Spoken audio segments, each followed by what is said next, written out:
이 두 그림은 지도인데 파란색은 섬진각의 홍수 피해 위험 지도이고 붉은색이 올여름 실제로 발생한 홍수 피해 신고 지도입니다.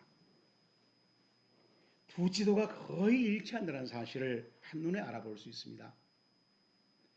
올여름 섬진강 유역을 휩쓸고 엄청난 침수 피해를 입혔던 그 물난리는 사전에 홍수 피해를 예상한 홍수 위험 지도와 거의 틀리지 않았습니다. 하동 화개장터 일대는 침수 위험이 클 것으로 표시해 두었고 구례도 마찬가지였는데 홍수 위험 지도에 표시해 두고 염려하던 그대로 홍수 피해가 이루어지고 말았다는 것입니다. 하동구는 2015년 화개장터 일대를 침수 위험이 큰 하천 재해 위험지구로 선정하고 이 지역에 1.7km의 보축을 설치하겠다고 계획을 세워놓았지만 정작 공사를 제대로 진행하지 않았답니다. 그 이유를 이렇게 하동군청 공무원이 설명했습니다. 해당 지역을 공사하면 주변 상인들의 민원이 우려되기 때문에 공사를 늦췄습니다.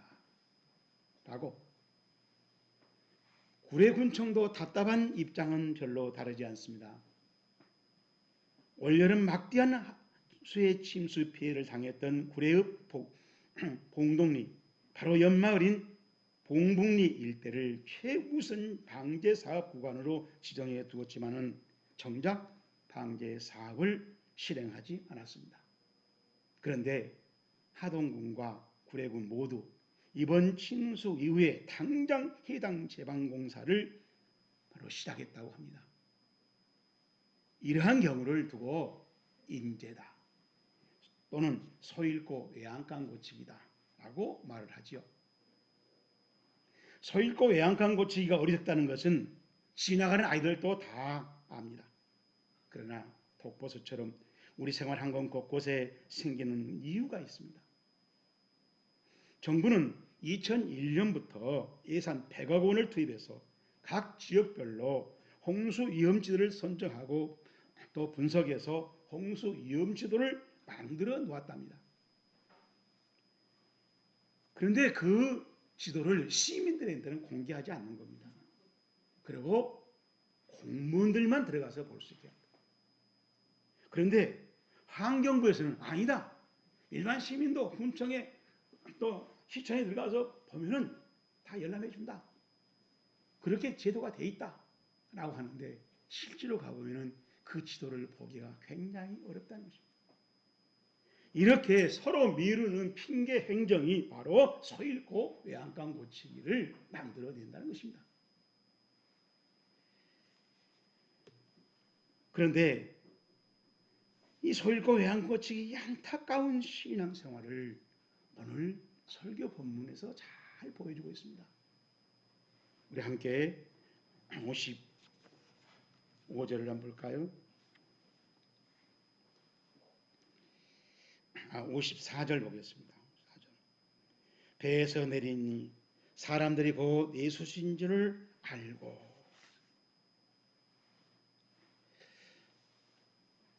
우리가 이 말씀을 보면서 오늘 설교 본문을 보면은 굉장히 훌륭한 그의 모습을 기록해 놨다라고 그렇게 생각하기가 쉽습니다.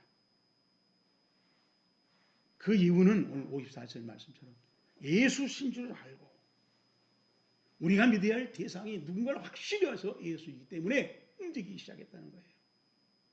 그리고 55절에 보면 뭐가 있습니까? 배에서 그 온 지방으로 달려 돌아다니며 예수께서 시작 어디 계시다는 말을 듣는 대로 병든 자를 침상째로 메고 나오니. 여기 침상이란 말이 헬라어로 카라파토이스라고 하는 말인데 이 말은 카라파토스 그러면 단수인데 토이스 그러면 복수가 돼요. 침상이 여러 개 모여서 오는 겁니다. 거기에 환자들이 누워 있는데 그 환자들도 복수로 돼 있어요. 헬라어에는. 그러니까 막 사람들이 막 무하게 막 그 중환자들이 예수를 향해서 오고 있는 그런 모습입니다. 이런 것을 우리 교회에서는 전도라고 합니다. 그리고 56절 보시면은 아무데나 예수께서 들어가시는 지방이나 도시나 마을에서 병자를 시장에 두고 예수께 긋고 옷가에라도 손을 대게 하시기를 시작 간구하니 손을 대는 자는 다 성함을 얻으니라. 이것을 우리는 뭐라고 그래요? 풍성한 기도응답이라고 그러죠. 자, 그러니 오늘 본문은 얼마나 훌륭한 교회냐 라고 우리가 이렇게 생각할 수 있습니다. 그러나 그것은 수박 그달기로 성경을 읽기 때문에 그렇습니다. 오늘 마가복음 우리가 1장 1절 제가 누누이 강조합니다. 시작이란 복음의 시작이라는 거 아르케라고 하는 말은 바로 중요한 핵심. 그러니까 복음의 핵심 골자를이라고 밝히겠다는 그 누가의 마가의 의도에 맞게 우리가 오늘 본문을 읽어보면은 너무나 미흡하다는 거예요. 존도 좋고 예수도 좋고 또 많은 사람이 돌아다니면서 예수를 어디 계시나 알리는 것도 좋지만은 마가가 생각하는 마가복음 1장 1절에는 안 맞다는 거예요. 요한복음 6장 2절 한번 봅시다. 요한복음 6장 2절. 요한복음 6장 2절. 큰 무리가 따르니 이는 시작 병자들에게 행하시는 표적을 보았습니다. 말은 예수라 하고 예수 앞에 강구에 성답한다 하지만은 지가 목적한 것이 있다는 거예요. 오늘 우리가 이런 식으로 예수 믿는 게 많습니다. 자, 그러면은 그러한 성경 근거를 좀 더 찾아봅시다. 마태복음 16장 16절에 이런 말씀이 있습니다. 시몬 베드로가 대답하여 이르되 주는 그리스도시요 살아계신 하나님의 아들이니이다. 예수께서 대답하여 이르시되 바요나 시몬아 내가 복이 있도다. 이를 네게 알게 한 이는 혈육이 아니요 하늘에 계신 내 아버지시니 또 내가 네게 이르노니 너는 베드로라 내가 이 반석 위에 내 교회를 세우리니 음부의 권세가 이기지 못하리라.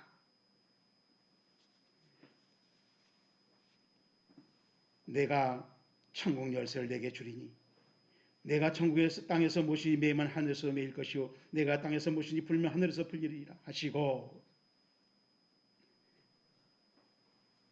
자, 지금 이 말씀 예수가 중요시하는 것은 내 교회라는 겁니다. 그 교회는 음부의 권세가 이기지 못하는 교회다. 그리고 그 교회는 네가 말하는 그런 주는 그리스도라는 그런 살아계신 하나님의 아들이라는 신앙 고백이 기초가 되어 있다는 거예요.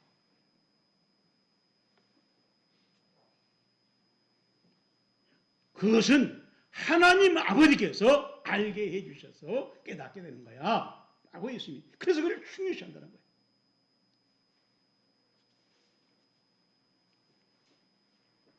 그러나 이 신앙 고백에서 빗나가 자기 욕심을 부리면 그 자리에서 사탄으로 취급해버리시는 베드로를 예수님이 주셨습니다.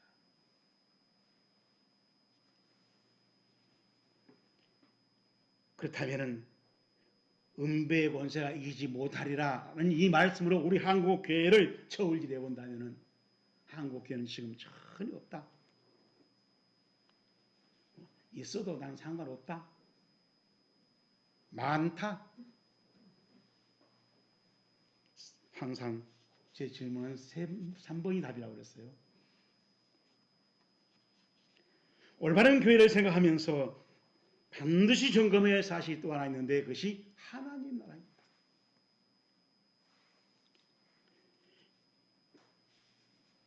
예수님께서 이렇게 말씀하십니다. 요한이 잡히신 후에 예수께서 갈릴리에 오셔서 하나님의 복음을 전파하여 이르시되 때가 찼고 하나님 나라가 가까웠으니 회개하고 복음을 믿으라 하시더라.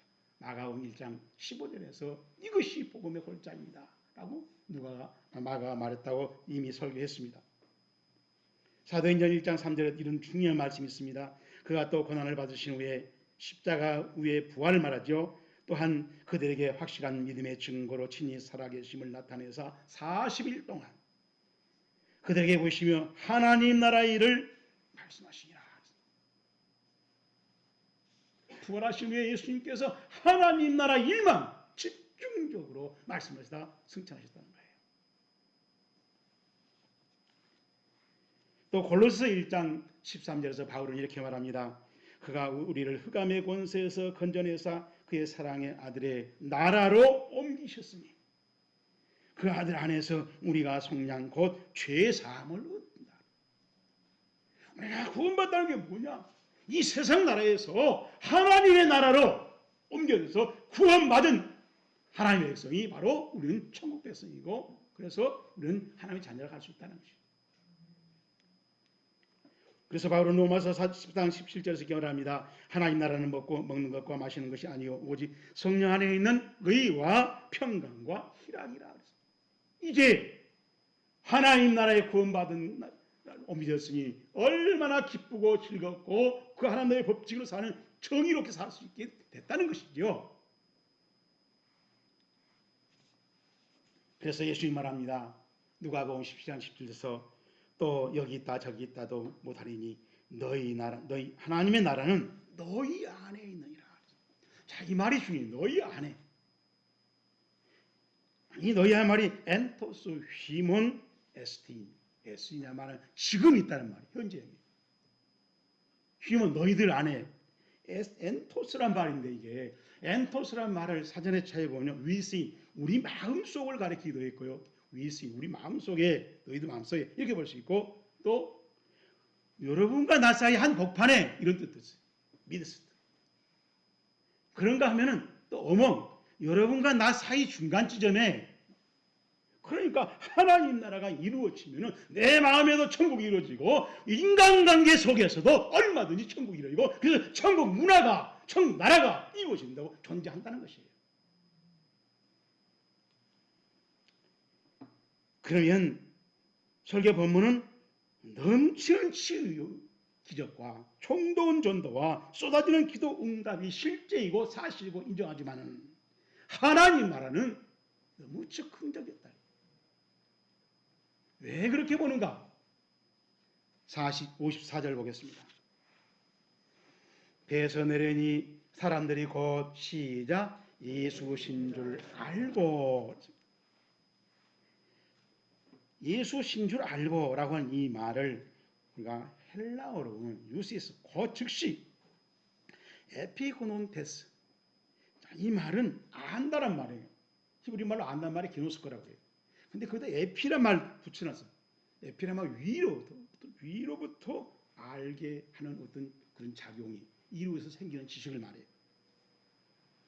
아우트 글을. 그러니까 이 영어 성경에 보면 글을 하면 대문자를 써야지. 예수님을 말하는. 예수님을 아는데 위로부터 어떤 도움을 받아서 안다는 거예요. 그래서 이것은 에피그노스를 찾아보면요, 예비된 지식에 도달하는 그런 지식을 말하는 거죠. 그러니까 철저하게 꼭 알아야 할 것을 정확하게 깨달은 걸 말합니다. 그런데 바울이 이렇게 말합니다. 고린도서 13장 12절에 보면은 내가 어렸을 때 말하는 것이 어린아이와 같고 깨달은 것이 어린아이와 같고 생각하는 것이 어린아이와 같다가 장성한 사람이 되어서는 어린아이의 일을 버렸노라. 그 다음에 까르란 말이 있어요. 왜냐하면 왜 이렇게 버리냐?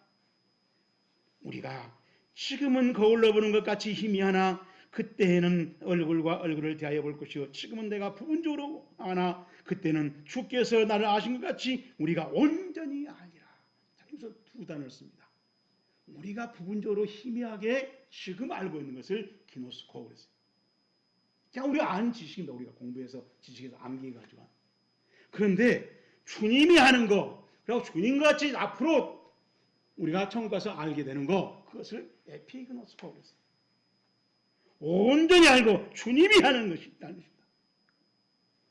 그것을 미래형으로 또 과거형으로 또 수동태로 이렇게 써놨어요.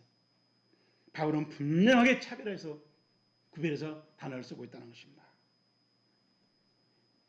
그렇다면 마가복음 8장 17절에 21절에 두 번이나 예수님께서 아직도 깨닫지 못하느냐고 묻고 있어요.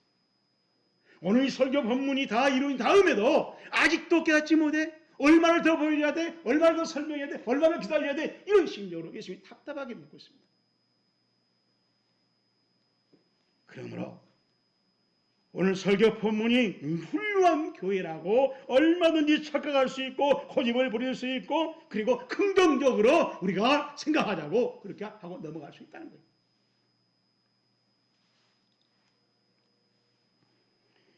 예수님이 12제자를 둘씩 짝지어 갈릴리 마을들로 전도 실습을 보내신 것을 우리는 마가복음 6장에서 이미 보았습니다. 그때 예수님은 제자들에게 귀신을 제어하고 병을 고치고 죽은 영혼을 살리는 권능을 주셨습니다. 그리고 지팡이나 양식이나 또 배낭이나 전대나 또 돈이나 아무것도 가지고 하지 말고 지금 신고 있는 심 입고 있는 그대로 와서 복음을 전해라. 제자들이 가서 그대로 했습니다. 30절에 보면은 제자들이 와서 예수님께서 자기들이 전도한 거 가르친 거 있었던 일을 낱낱이 아뢰었다 그랬어요. 이 낱낱이란 말이 중요해요. 빠짐없이 그러나 진실하게 말해요. 근본적으로 대충 아닙니다. 그래서 누가복음 22장 35절은 이 장면에 이렇게 말했어요. 그들에게 이르시되 내가 너희를 전대나 배낭과 신발 없이 보내었을 때 부족한 것이 있더냐? 이르되 없었나이다. 우리 예수님은 대충 희미하게 일부분만 긍정적으로 그것을 가지고 아멘 할렐루야 아니다는 것입니다. 낱낱이 정확하게 진실하게 그것을 더 원하시고 있습니다. 그래야 예수님이 부족한 것을 채워주시고 고쳐주시고 또 바꾸어서 사도행전의 베드로로 살게 하신다는 것입니다. 두 번째로 55절 말씀 봅니다. 그 온 지방으로 달려 돌아다니며 예수께서 어디 계시나 말을 듣는 대로 시작 병든 자를 심상체로 메어나오니. 자, 예수께서 어디 계신다는 말을 듣는 이 말 부분을 우리 잘 봐야 되는데 어디란 말이 후프예요. 후프. 어디 장소를 말합니다. 그 말을 에코온 계속 들었다는 거예요. 지금 어디 갔대요? 어디 갔대요? 지금 송파 갔대요. 지금 저 잠실에 갔대요. 지금 저 영등포로 갔대요. 자꾸 저러니까 사람들이 거기서 막 자꾸 모이는 겁니다. 기가 막히게 중계를 지금 하고 있는 겁니다. 그리고 SD라는 말은 현재형이에요. 예수님이 지금 어디? 예수님이 일단 송파에 있다는데, 그때는 오전에 있었어, 오전에. 지금 3시잖아. 영등포로 가봐. 영등포로 떴다니까. 정확하게 예수님이 계시는 곳을 알려준 겁니다. 그런데 중요한 것은 거기서 뭐 했대? 송파에서 뭐 하다가 왜 영등포로 갔대? 그걸 말하지 않고 있어. 많은 사람이 예수에 서왔지만 왜 하는지 뭘 하러 오는지는 모르고 왔다는 거예요. 오늘 교회를 그렇게 다녀요. 그리고 어떤 목사님은 이 교회가 내 거라고 그러고 11조 내가 먹어야 된다고 그러고. 왜 그래요? 무엇을 해야 되고 왜 해야 되는지를 잘 몰라서.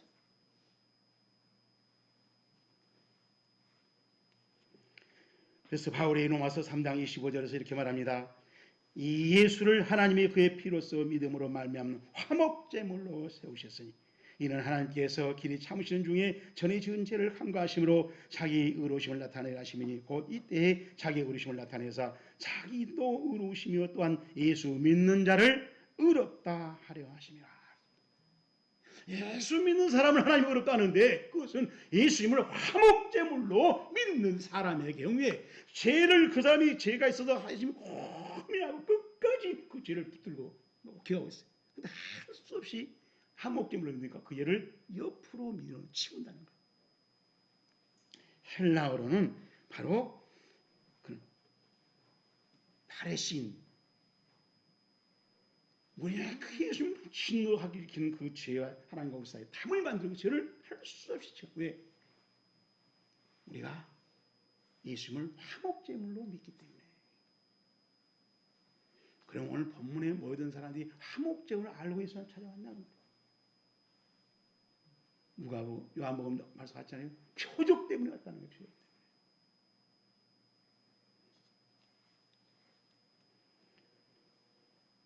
여러분, 예수님이 무엇을 한가, 왜 그를 하신가 빠져버린 그 예수님을 찾아간 데에는 대충 일부분 희미한 거, 그러나 긍정적이고 고퍼리 할 것을 다 들고 말씀이라고 충성이라고 순종이라고 고집 부리는 신앙생활이 가능해진다는 것입니다.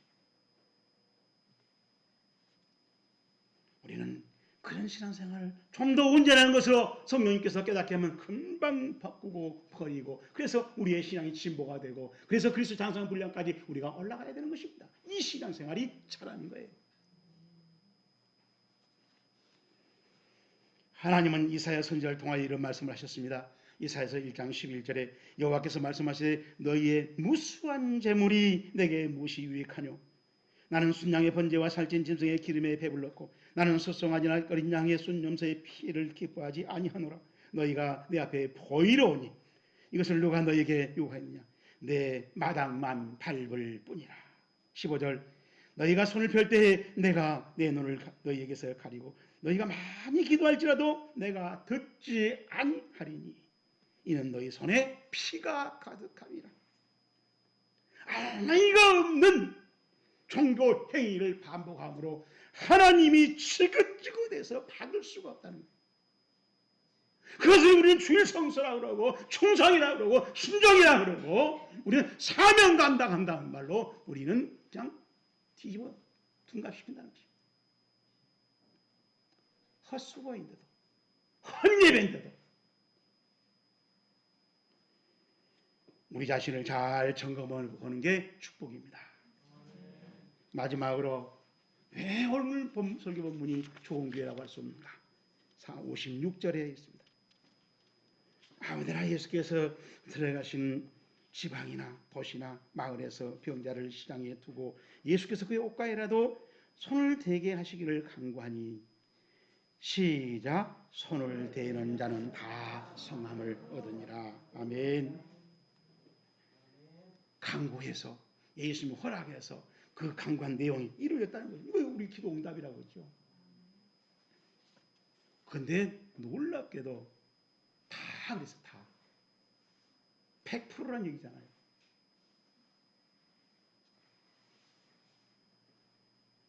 거기서 우리는 어쩌다 한 사람만 돼도 난리인데 다 했다는 거죠. 여러분 이런 성경을 보면서 놀랬지도 않은가 봐요. 저는 그냥 놀라서 이게 성경을 찾아보고 연구하고 성서학자들이 어떻게 해석해 날 다 점검해보고 조사한 거예요. 그런데 누가복음 17장 17절에 이런 말씀이 있습니다. 예수께서 대답하여 이르시되 10사람이 다 깨끗함을 받지 아니하였느냐? 그 9은 어디 있느냐? 그 9이 나쁘다는 것이 그 치료받은 문둥병이 치료받은 것 자체가 나쁘다는 게 아니에요. 치료받은 것으로 끝! 종료시켜버린 것이 나쁘다는 거예요. 오늘 여기서도 다 치료받고 응답받고 끝! 이제 내 문제 해결됐어 하고 끝낼 수 있다는 겁니다. 그런 사람들이 오늘 설교본 50절에는 전혀 없다. 2번 많이 있어도 나는 상관없다. 3번 정황으로 봤을 때 많이 있다고 보인다. 4번 나는 관심 없다. 3번이 정답이라고 했습니다.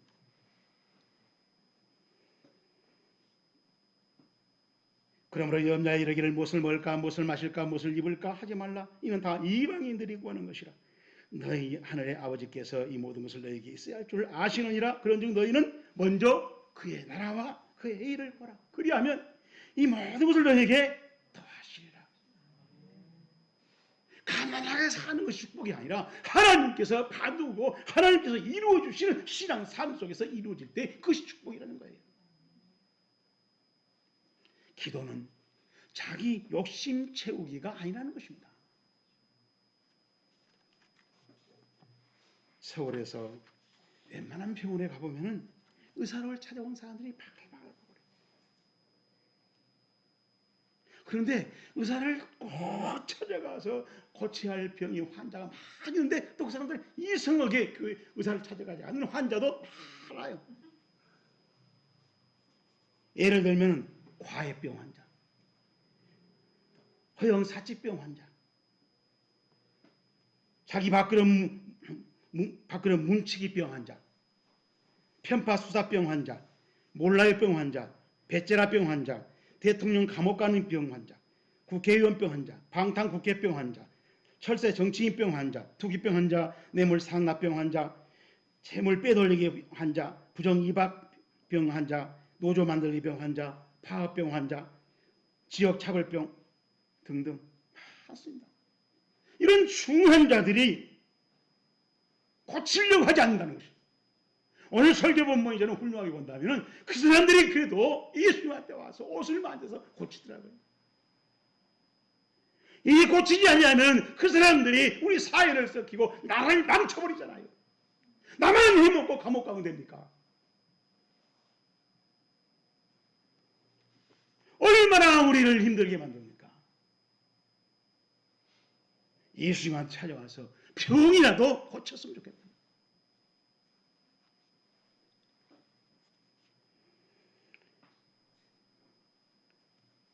자, 이제 오늘 설교 말씀을 거울 삼아서 우리 자신의 믿음 생활을 비춰봅시다. 가짜도 많은데 진짜 같고, 기복주의가 복음으로 둔갑해서 판을 치고 있는 이 믿음 혼돈 시대를 우리가 살아가고 있습니다. 무엇이 하나님의 자녀 삶인지 모르기 때문입니다. 문제는 거기에 있습니다. 맹목적이고 상업적이고 업적주의고 추상적인 종교 생활을 그 유행에 빠져들어서 이미 길들여져 버렸습니다. 오늘 복음의 시작이라고 하는 복음의 진수 핵심을 우리는 붙들고 그게 하나님의 언약이 어떻게 이루어지는가, 어떤 법칙으로 이루어지는가, 어떤 원리로 이루어지는가, 그 언약이 이루어서 하나님 우리에게 무엇을 요구한 것인가를 확인하고, 그래서 그 신앙생활을 충실하게 필요했다. 물질의 풍요를 또는 성공을 신앙생활의 수단으로 해서 그것을 이루고 그것을 은혜라고 축복이라고 감사라고 하는 이 향단에 우리가 빠져나오자는 거예요. 그래서 하나님 보시기에 차오 충성된 종으로 심판관을 기대하면서 심판으로 만들 소망을 갖고 신앙생활을 하자는 것입니다. 기도하겠습니다.